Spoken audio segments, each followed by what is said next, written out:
Hi there and welcome back to the channel. Today we will be tackling the worst part about purchasing a new vehicle, and that is the first service. For those of you that might not be used to the purchasing shitboxes lifestyle, it's just sort of quid pro quo that when you buy a new vehicle that is of this particular vintage, it's just an absolute must to give it a minor or major service depending on your own discretion. At least a minor service always. And in this case, it's basic, like oil, filters, fluids, spark plugs, filters.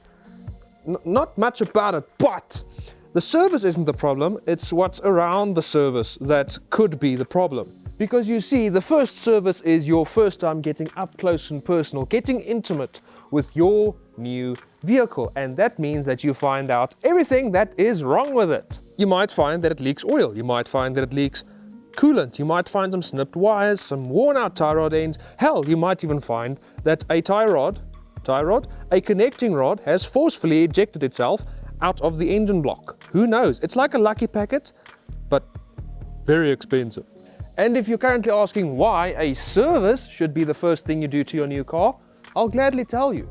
Sometimes you're lucky, but in most cases you just don't know the car's history and you don't know what's been done with it. Does it have coolant in it? I don't know, but I'm gonna put some coolant in it. How good's the oil? I actually checked, the oil is still pretty fresh.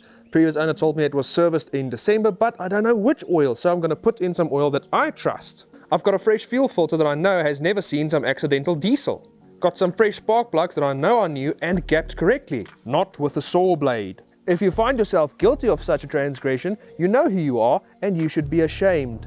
An oil filter, because when you change oil, you always change the oil filter. It's your engine's toilet. Make sure it's clean.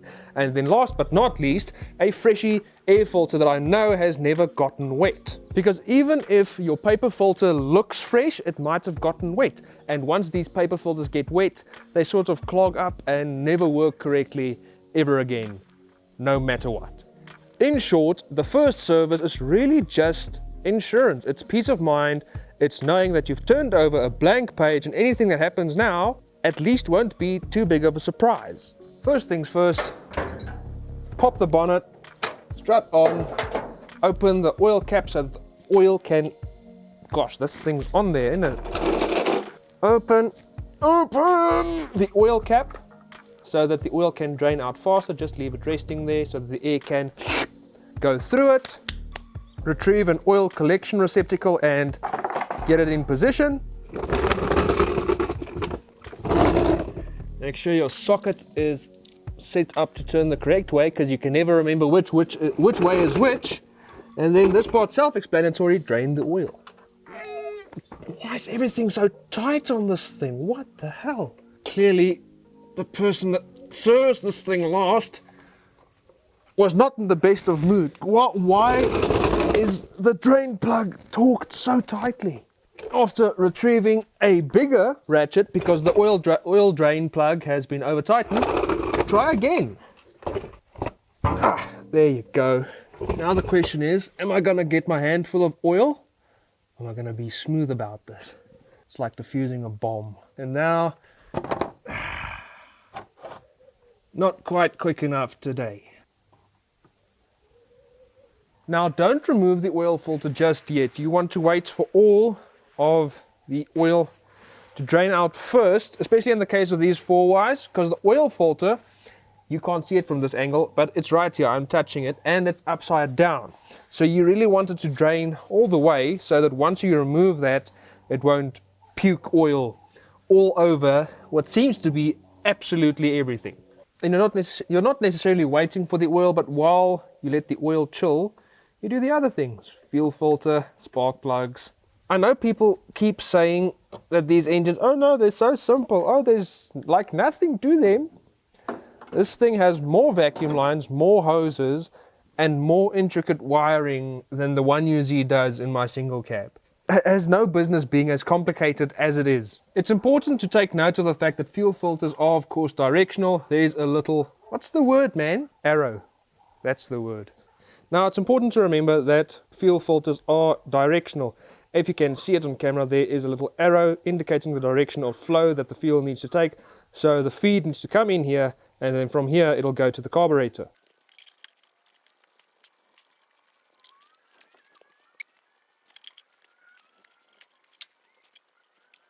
And now comes a very important part, which is you realize that you bought the wrong part, and because the fuel filter shop is closed because it's Sunday, you put the old one right back on. Luckily, these do come date stamped, and this was manufactured the 7th month of 2023. So it's not an old filter by any means, but I'm redoing everything, so I'll just pop into the auto parts store tomorrow, get one, and then just quickly fix it off camera. Or there is the second option, which is what I'm going to do. All of these have their own unique part numbers. This is a GUD BC30. So the BC30 is probably the part number, GUD obviously is the manufacturer.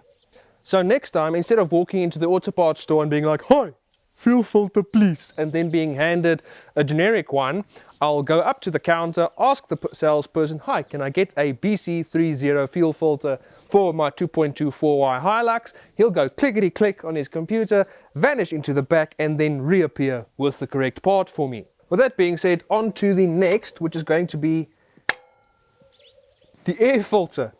And for some reason, these clips are sort of like mouse traps. Because I checked the filter after I bought it, obviously, and one of these sprung loose and whacked me on my finger, and I yelped like a small puppy because I was indeed in great pain. So just be wary of your fingies, your digits, your fingers, whatever you call them, because these will try to take them from you by force.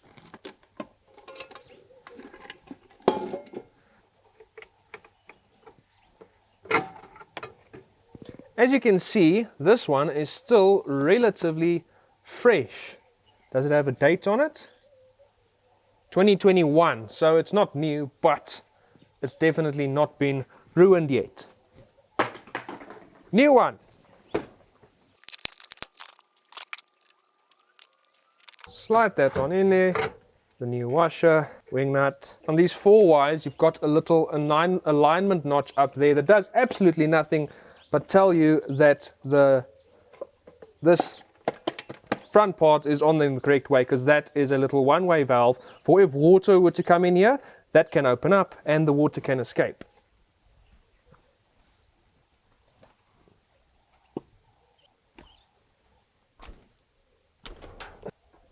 It's always the spark plug that's closest to the firewall that wants to be funny. There you go. Eesh. These are rough. Now, your spark plug gap is something that is seemingly unimportant, but is actually quite important. For instance, on my single cab with the 1UZ in it, when I changed the spark plug gap from the factory settings, which would have been 1.1 millimeter to 1.85 millimeter, I had to get it retuned.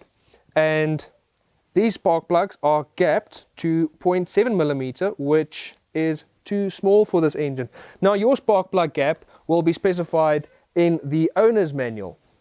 Well, in most cars, it will be specified in the owner's manual. In this thing's case, the owner's manual tells me that these spark plugs need to be gapped to 0.8 millimeters. And I will do so using my feeler gauge. Never mind, I lied to you. I will not be using my feeler gauge to gap these plugs. Instead, I will be using this, an actual spark plug gapping tool that I keep forgetting I have. And this actually came in the box when I bought the feeler gauge.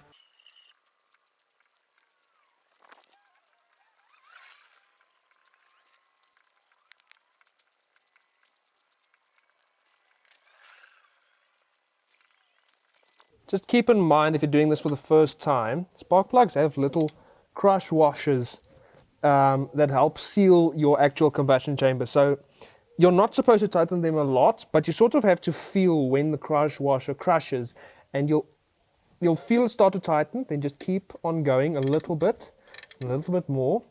And this moment right here is when the crush washer has crushed. Then you give it a little bit of a crank just to keep it, make sure it's wedged in there. And that's all you really need to do.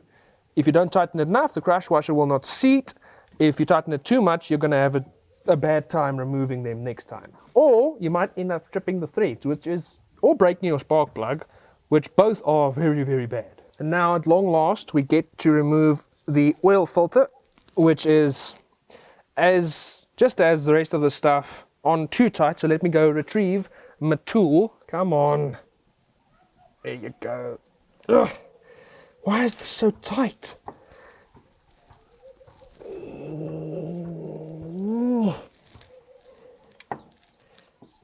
Whoever serviced this thing, I might need to learn to be a bit more gentle. Damn, this thing is on me. We have now reached the most divisive part of this service, which is to prime or not to prime. There's a never-ending debate amongst people who service their own cars around whether or not you should or should not prime your oil filter. In this case, obviously it's going to be a bit tricky to prime it because it goes in the wrong way around, but I fall into the camp that believes in priming your filter. So I'm just going to put a little bit of oil in it to just wetten it up, and then obviously going to lube up this little O-ring that sits here. This is not debatable though. Always lube up this O-ring to ensure that it seats and seals properly. Because if you don't and you go to tighten it, you might risk damaging the surface, and then it won't seal and it will leak. Just a little, just a taste, just a little bit. Make sure it's ready for what's to come. And now I need to move quickly before the, already, I'm definitely going to spill this, aren't I? I'm still spilling a lot, damn it. And I'm no longer spilling because now it's on. Now just to tighten it, wrench it down as tightly as my hands will go.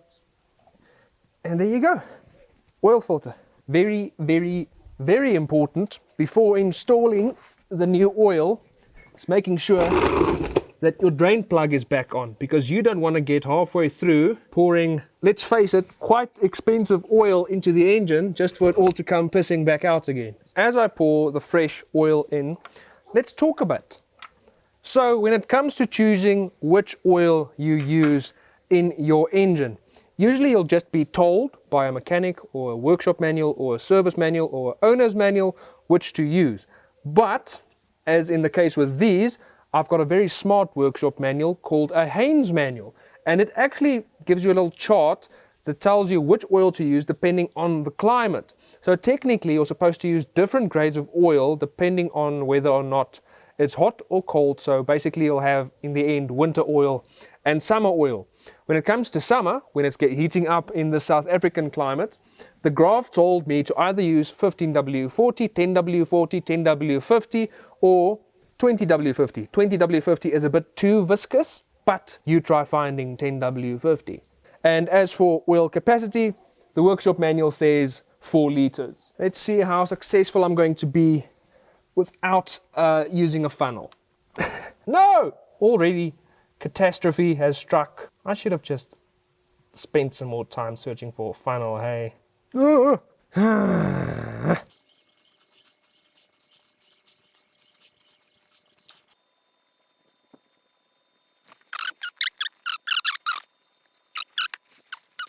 What's that say? What's the saying? If you're gonna be dumb, you gotta have a lot of paper towels. No, that's not it. No. It's on the manifold. I don't even know what I expected, honestly. I knew that was gonna go poorly. But no. No. Last but not least, we need to flush the cooling system. Because right now this is not much more than a big question mark. And I did quickly open up if this thing will roll. And I did quickly open up the radiator cap, and it seems like this just has water in it, which means, this being an iron block engine, it will corrode and gum up the cooling system and eventually make for me having a very extremely bad day. There should be a drain at the bottom of the radiator, but excuse the time skip, the camera died. This one that I'm pointing at right now died while I was flushing the system.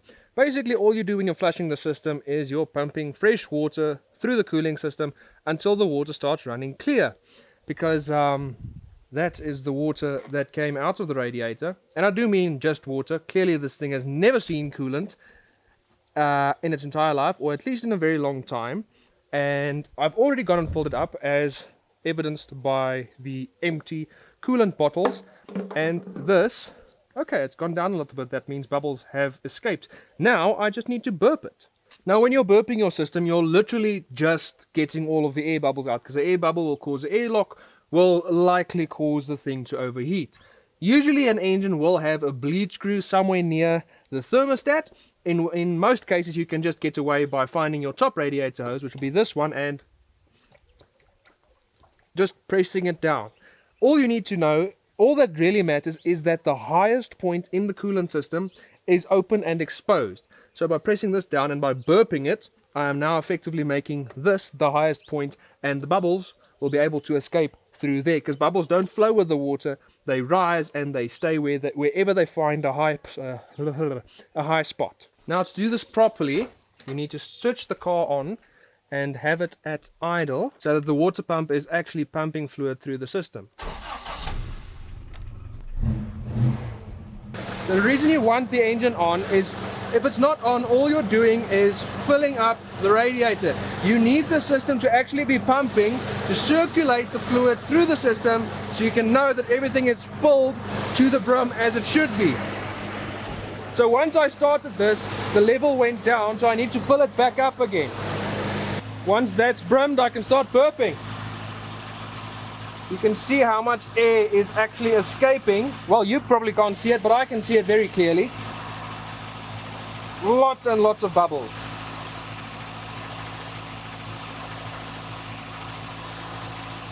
That should do the trick.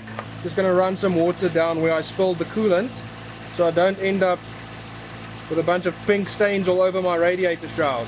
What I like to do is just give it a couple of revs, and usually that will suck through a bit more fluid and get rid of a few bubbles.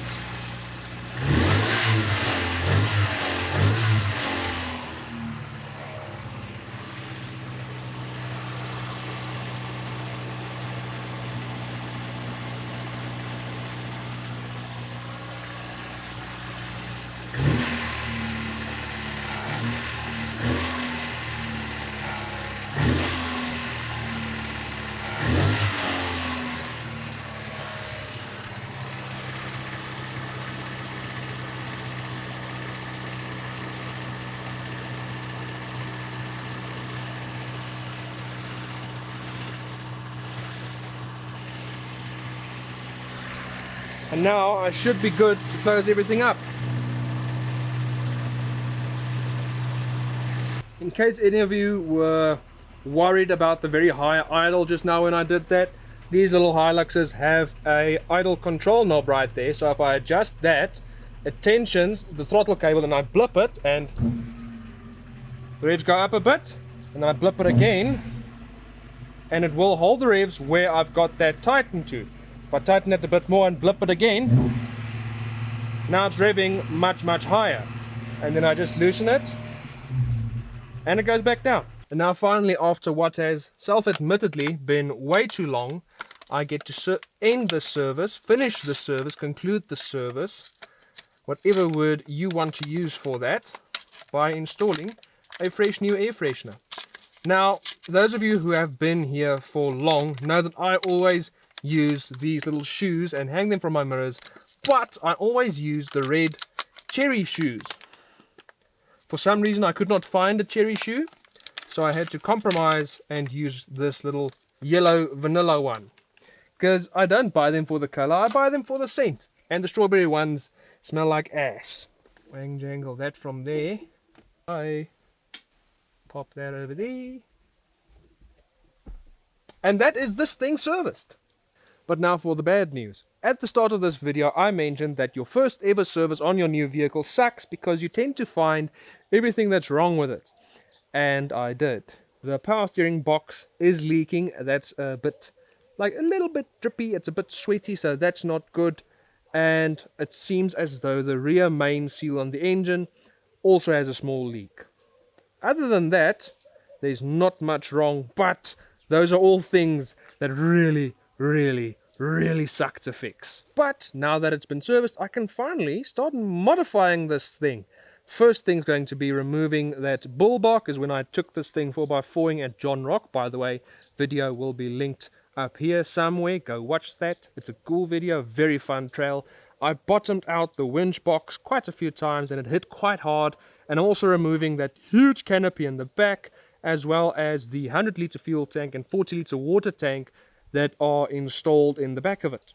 Now, I don't just want to remove the canopy because of the weight. The weight is a main factor in why I want to remove it.